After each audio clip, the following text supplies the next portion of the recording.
आज का टॉपिक है इलेक्ट्रोड पोटेंशियल। और इलेक्ट्रोड पोटेंशियल क्या होता है बच्चों? It is a tendency of an electrode to lose और gain electron when dipped in the solution of its own ion. Basically किसी भी इलेक्ट्रोड की इलेक्ट्रॉन लूज या गेन करने की टेंडेंसी इलेक्ट्रोड पोटेंशियल कहलाती है। अब मान के चलिए मेरे पास कोई इलेक्ट्रोड है और ये जो इलेक्ट्रोड है उसको मैंने एक इलेक्ट्रोलाइट में डिप कर दिया, ठीक है ना। This is electrode and this is electrolyte, ठीक है।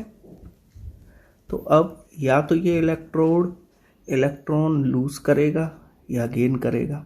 तो पहला केस लेके चलते हैं। मान के चलो ये इलेक्ट्रोड इलेक्ट्रॉन लूज कर रहा है, तो इलेक्ट्रॉन लूज करने से इस इलेक्ट्रोड पर पॉजिटिव चार्ज जबकि इलेक्ट्रोलाइट पर नेगेटिव चार्ज आ जाएगा। दूसरा केस लेकर चलते हैं कि अगर कोई इलेक्ट्रोड इलेक्ट्रॉन लूज करने के बजाय इलेक्ट्रॉन गेन कर रहा है, तब बताइए इलेक्ट्रोड पे कौन सा चार्ज आ जाएगा? नेगेटिव, जबकि इलेक्ट्रोलाइट पे कौन सा चार्ज आ जाएगा? पॉजिटिव। ये नेगेटिव और पॉजिटिव चार्जेस के सेपरेशन की वजह से एक पोटेंशियल डिफरेंस डेवलप हो जाता है और उसी पोटेंशियल डिफरेंस को हम क्या बोलते हैं बच्चों? इलेक्ट्रोड पोटेंशियल, ठीक है। और electrode potential is denoted by capital E, ठीक है बच्चों, यहाँ तक क्लियर है। चलिए अब हम पढ़ते हैं types of electrode potential. Electrode potential two types के होते हैं। एक होता है ऑक्सीडेशन पोटेंशियल और दूसरा होता है रिडक्शन पोटेंशियल। ऑक्सीडेशन पोटेंशियल क्या होता है? It is the tendency to lose electrons. Reduction potential क्या है? It is the tendency of electrode to gain electrons. Clear है? तो ये दो टाइप हो गए। इसी तरीके से एक टॉपिक है आपका स्टैंडर्ड इलेक्ट्रोड पोटेंशियल, ठीक है। स्टैंडर्ड इलेक्ट्रोड पोटेंशियल को हम ई नॉट से डिनोट करते हैं। ई नॉट का मतलब ई और ई के ऊपर हम ज़ीरो लगा देते हैं, उसको नॉट बोलते हैं, ई नॉट, ठीक है। स्टैंडर्ड इलेक्ट्रोड पोटेंशियल क्या होता है? मान के चलिए मेरे पास एक मेटल रॉड है और ये जो मेटल रॉड है उसको मैंने 1 मोलर सॉल्यूशन में डिप कर दिया, 1 मोलर सॉल्यूशन, और टेम्परेचर इस सॉल्यूशन का कितना रखा?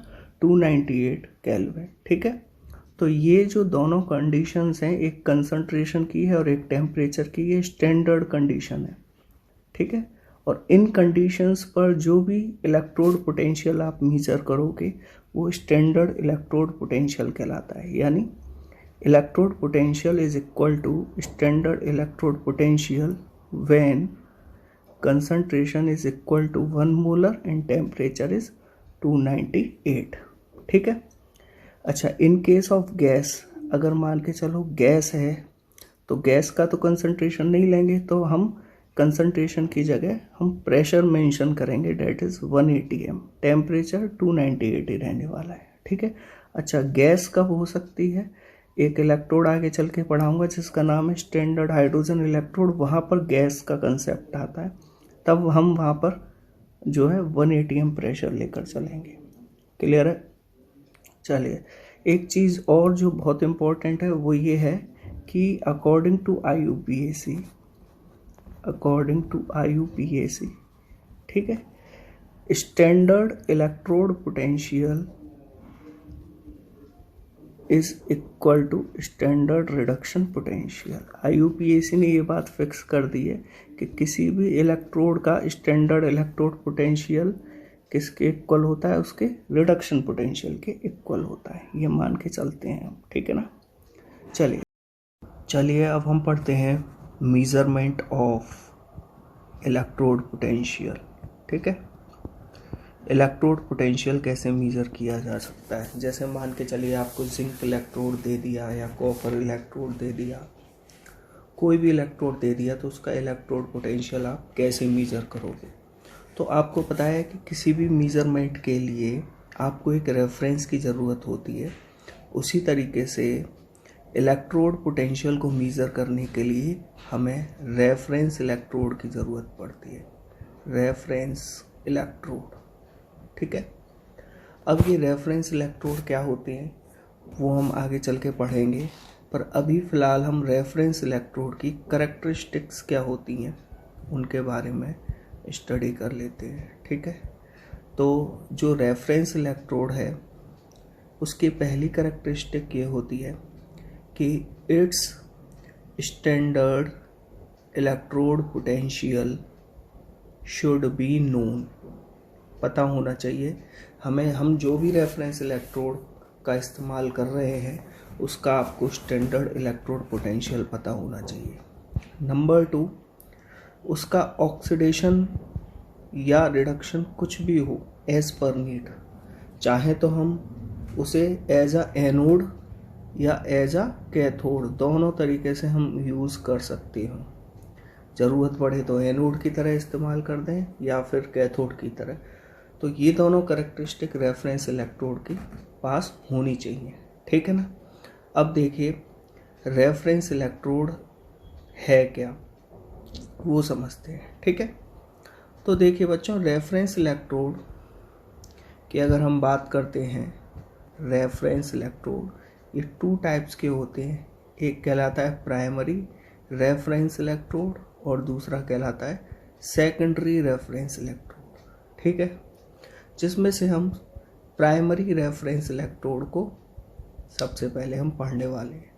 तो स्टैंडर्ड हाइड्रोजन इलेक्ट्रोड को प्राइमरी रेफरेंस इलेक्ट्रोड माना गया है। स्टैंडर्ड हाइड्रोजन इलेक्ट्रोड को प्राइमरी रेफरेंस इलेक्ट्रोड कंसीडर किया गया है। इसकी शॉर्ट फॉर्म होती है SHE। SHE यानी स्टैंडर्ड हाइड्रोजन इलेक्ट्रोड, या इसको हम बोल सकते हैं नॉर्मल हाइड्रोजन इलेक्ट्रोड। ठीक है, अब जैसा भी थोड़ी देर पहले करैक्टरिस्टिक बताया था कि जो भी रेफरेंस इलेक्ट्रोड आप मान के चल रहे हो उसका आपको इलेक्ट्रोड पोटेंशियल नोन होना चाहिए। ठीक है, तो उसी तरीके से स्टैंडर्ड हाइड्रोजन इलेक्ट्रोड का जो इलेक्ट्रोड पोटेंशियल होता है वो कितना होता है बच्चों? 0 वोल्ट होता है। ठीक है, अब ये स्टैंडर्ड हाइड्रोजन इलेक्ट्रोड है क्या, उसको हम एक डायग्राम से समझते हैं। तो देखिए बच्चों, ये डायग्राम SHE का है और इस डायग्राम में आप देख पा रहे होंगे कि ये एक बाहर की तरफ ये एक ग्लास ट्यूब है। ठीक है, दिस इज़ ग्लास ट्यूब, और इस ग्लास ट्यूब के अंदर ये प्लेटिनम वायर है। This is platinum wire. ठीक है, और ये प्लेटिनम वायर के एक एंड पर प्लेटिनम इलेक्ट्रोड है, यानी एक प्लेटिनम की फॉइल होती है, पतली सी पत्ती होती है प्लेटिनम की, जिसके ऊपर प्लेटिनम ब्लैक की कोटिंग होती है। ठीक है, तो ये बाहर हो गया आपका ये, दिस इज़ ग्लास ट्यूब, ये ग्लास ट्यूब हो गई, और ये आपका प्लेटिनम वायर हो गया, और ये प्लेटिनम इलेक्ट्रोड हो गया। और ये जो प्लेटिनम इलेक्ट्रोड है it is dipped in 1 molar acid solution at 298 kelvin, और इधर से हमने हाइड्रोजन गैस पास करा दी एट प्रेशर 1 atm।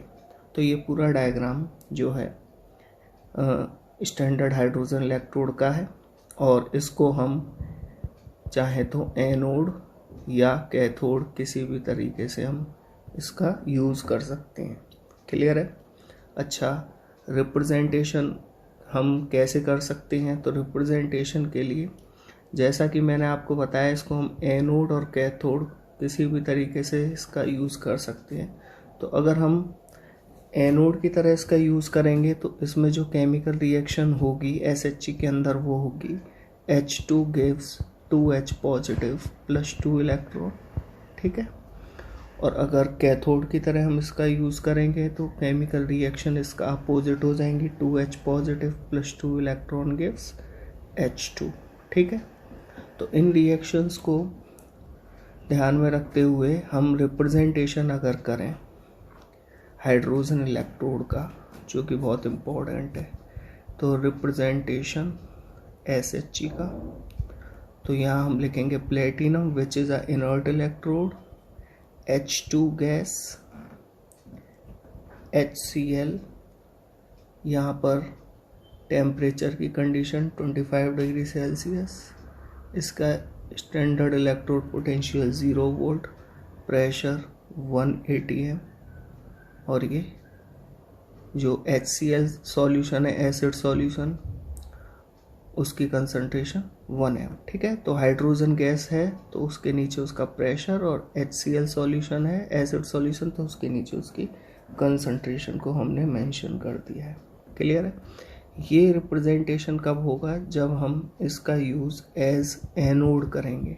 ठीक है, और अगर आपको इसका यूज़ एज कैथोड करना है तो इसका हम रिवर्स कर देंगे, यानी रिवर्स का मतलब है हम रिप्रेजेंटेशन को उल्टा लिख देंगे कुछ इस तरीके से। ठीक है बच्चों, तो ये कब? जब हम इसको कैथोड की तरह यूज़ करेंगे। क्लियर है? तो ये बच्चों हो गया आपका SHE, that is primary reference electrode. अब हम पढ़ने वाले हैं सेकेंडरी रेफरेंस इलेक्ट्रोड। ठीक है, तो next is secondary reference electrode. Secondary reference electrode की क्यों ज़रूरत पड़ती है जब हमारे पास प्राइमरी रेफरेंस इलेक्ट्रोड है? तो there are some difficulties in preparation of SHE को प्रिपेयर करने में कुछ डिफ़िकल्टीज आती हैं। क्या डिफ़िकल्टीज हैं वो? जैसे कि it is difficult to maintain 1 molar concentration of H positive ion, क्योंकि कंसंट्रेशन थोड़ा थोड़ा वेरी करती रहती है, तो उसको कांस्टेंट रख पाना मुश्किल हो पाता है। नंबर 2, साथ के साथ प्रेशर को 1 atm मेंटेन कर पाना वो भी मुश्किल होता है। तीसरा, अगर इम्प्योरिटीज़, थोड़ी भी इम्प्योरिटीज़ HCl सॉल्यूशन के अंदर आ जाएंगी तो SHE काम करने से बंद हो जाता है। तो इतनी सारी डिफ़िकल्टीज़ SHE के लिए आती हैं, इसलिए हम सेकेंडरी रेफरेंस इलेक्ट्रोड का भी कभी कभी यूज़ कर लेते हैं। ठीक है, तो सेकेंडरी रेफरेंस इलेक्ट्रोड को यूज़ करने से पहले हम सबसे पहले उसको स्टैंडर्डाइज्ड करते हैं। ठीक है, और स्टैंडर्डाइज्ड कैसे करेंगे? Against SHE। ठीक है, तो हम क्या लिख सकते हैं यहाँ पर? We initially standardized them against SHE। सबसे पहले स्टैंडर्डाइज करेंगे SHE के अगेंस्ट, and then used as reference electrode. ठीक है ना, उसके बाद हम इन्हें रेफरेंस इलेक्ट्रोड की तरह यूज़ करेंगे। क्लियर है? तो मैं एग्जांपल की बात कर रहा था, तो एग्जांपल क्या है सेकेंडरी रेफरेंस इलेक्ट्रोड के बच्चों? एक तो हो गया आपका कैलुमल इलेक्ट्रोड। कैलुमल इलेक्ट्रोड एक सेकेंडरी रेफरेंस इलेक्ट्रोड है। अब ये होता क्या है कैलुमल इलेक्ट्रोड? तो बच्चों कुछ इस तरीके से होता है कैलुमल इलेक्ट्रोड। यहाँ पर आप देख पा रहे होंगे कि ये ब्लू कलर में एक प्लेटिनम वायर है, and this platinum wire is dipped in KCl solution as well as in mercury. ठीक है, ये प्लेटिनम वायर दोनों के कांटेक्ट में होता है। साथ में यहाँ पर आप ये देख रहे होंगे, it is the paste of Hg2Cl2। ठीक है, यहाँ से आप ये 2 ओपनिंग देख रहे होंगे। ये वाली ओपनिंग तो हम कनेक्ट कर देते हैं इससे सॉल्ट ब्रिज। ठीक है, और ये वाली ओपनिंग जो है सॉल्यूशन फिल करने के लिए होती है। तो कुछ इस तरीके से कैलुमल इलेक्ट्रोड का डायग्राम होता है। अब हम इसका रिप्रेजेंटेशन देख लेते हैं। इसका रिप्रेजेंटेशन क्या है? इसका रिप्रेजेंटेशन होता है Hg2Cl2 KCl एक्वस। ठीक है, कैलुमल इलेक्ट्रोड ज़्यादातर कैथोड की तरह यूज़ होता है। ठीक है, और इसका जो इलेक्ट्रोड पोटेंशियल होता है, स्टैंडर्ड इलेक्ट्रोड पोटेंशियल होता है विद रेस्पेक्ट टू SHE, वो 0.241 वोल्ट से 0.333 वोल्ट होता है, विच डिपेंड्स ऑन कंसंट्रेशन। ठीक है ना, कंसंट्रेशन के हिसाब से ये जो वोल्ट हैं वो ऊपर नीचे होते रहते हैं। क्लियर है। उसके बाद दूसरा जो सेकेंडरी रेफरेंस इलेक्ट्रोड होता है कैलुमल इलेक्ट्रोड के अलावा, वो बच्चों सिल्वर इलेक्ट्रोड होता है। सिल्वर इलेक्ट्रोड, ठीक है। और उसको हम कैसे रिप्रेजेंट करते हैं, AgCl KCl एक्वस, ठीक है, इस तरीके से। और इसका जो इलेक्ट्रोड पोटेंशियल होता है वो लगभग 0.225 वोल्ट होता है, 225 वोल्ट होता है। क्लियर है। तो आपने इस तरीके से सारे तरीके के आपने रेफरेंस इलेक्ट्रोड पढ़ लिए। सबसे पहले आपने प्राइमरी रेफरेंस इलेक्ट्रोड पढ़ा जिसमें SHG होता है। फिर सेकेंडरी रेफरेंस इलेक्ट्रोड में आपने 2 तरह के इलेक्ट्रोड पढ़ लिए, कैलुमल और सिल्वर इलेक्ट्रोड पढ़ लिया। तो अब हम पढ़ने वाले हैं determination of standard electrode potential of zinc. तो बच्चों जिंक का इलेक्ट्रोड पोटेंशियल मेज़र करने के लिए हम कुछ इस तरीके से सेटअप तैयार करते हैं। इस डायग्राम में आप देख रहे हो कि मैंने लेफ्ट हैंड साइड पे जिंक इलेक्ट्रोड लिया है और ये zinc electrode it is dipped in 1 molar zinc sulphate solution. ठीक है, तो ये हमारा एनोड का सेटअप हो गया। जबकि कैथोड साइड पर मैंने क्या लिया है, कैथोड साइड पर SHG लिया है और यहाँ SHG as a reference electrode यहाँ पर यूज हो रहा है। जैसा कि पहले भी बताया था कि किसी भी इलेक्ट्रोड का इलेक्ट्रोड पोटेंशियल आपको मेज़र करना है तो उस इलेक्ट्रोड को आपको किससे कनेक्ट करना पड़ेगा, SHG से कनेक्ट करना पड़ेगा। ठीक है, यहाँ पर H2 गैस पास होती है 180 प्रेशर पर, मैंने पहले भी बताया था। और ये सॉल्यूशन क्या हो गया, 1 मोलर एसिड सॉल्यूशन हो गया एट 298 केल्विन। और ये ब्लू कलर में जो आप देख रहे हो सब जानते हो इसके बारे में, दिस इज सॉल्ट ब्रिज और ये वोल्ट मीटर है। ठीक है, और वोल्ट मीटर की जो रीडिंग है वो कहलाती है EMF ऑफ द सेल। ठीक है, अब ये EMF क्या होता है, EMF is equal to standard oxidation potential of zinc plus standard reduction potential of SHG। ठीक है ना, जिंक का ऑक्सीडेशन पोटेंशियल लिया है क्योंकि जिंक एनोड साइड पर है और एनोड पर क्या होता है, ऑक्सीडेशन। जबकि SHG का हम क्या ले रहे हैं, रिडक्शन पोटेंशियल, क्योंकि SHG कैथोड साइड पर हमने यूज़ किया है और कैथोड पर क्या होता है, रिडक्शन। ठीक है, कुछ बच्चे अगर ये जानना चाहें कि कैसे पता चला कि यहाँ SHG कैथोड की तरफ ही यूज़ होगा, तो अगर हम SHG को एनोड की तरफ कनेक्ट कर देंगे तो वोल्ट मीटर की रीडिंग नहीं आती। वोल्ट मीटर की रीडिंग तभी आएगी जब आपके कनेक्शन सही होंगे।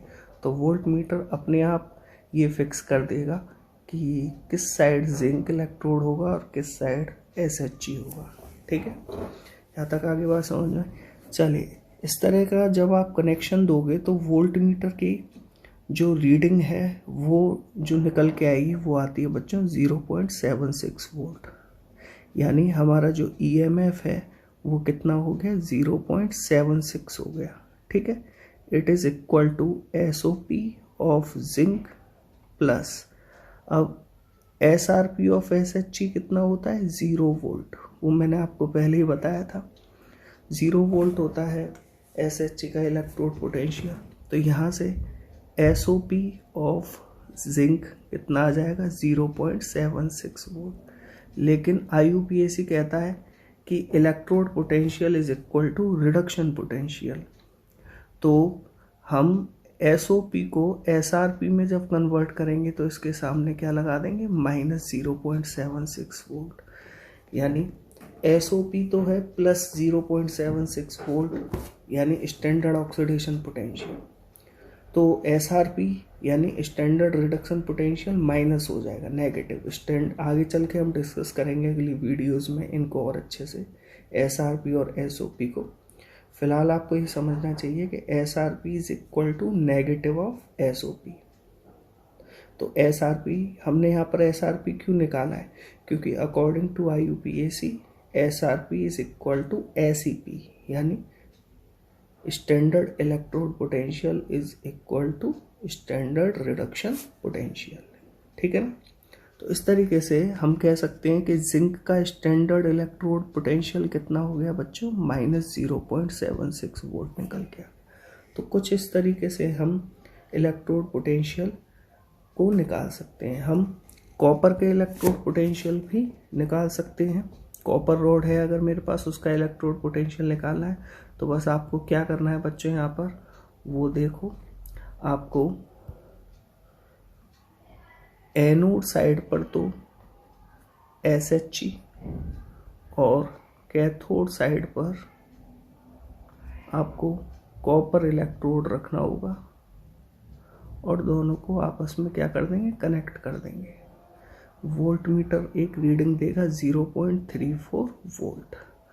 तो यानी EMF equal to SOP of SHE plus SRP of copper electrode. अब की बार हमने SHE का ऑक्सीडेशन पोटेंशियल लिया है, क्योंकि SHE एनोड की साइड है जहाँ ऑक्सीडेशन होता है। तो यहाँ मैं SOP ऑफ SHE को लिख सकता हूँ -SRP of SHE plus SRP of CU, और यहाँ आ गया EMF। ठीक है। अब EMF तो हमारा 0.34 वोल्ट है, वोल्ट मीटर की रीडिंग EMF बताता है, और ये हो गया आपका 0 SHE का रिडक्शन पोटेंशियल, और SRP ऑफ CU आपका यहाँ से सीधे सीधे क्या निकल के आ गया, 0.34 वोल्ट। तो इस तरीके से कॉपर इलेक्ट्रोड का इलेक्ट्रोड पोटेंशियल कितना होता है बच्चों, 0.34 वोल्ट।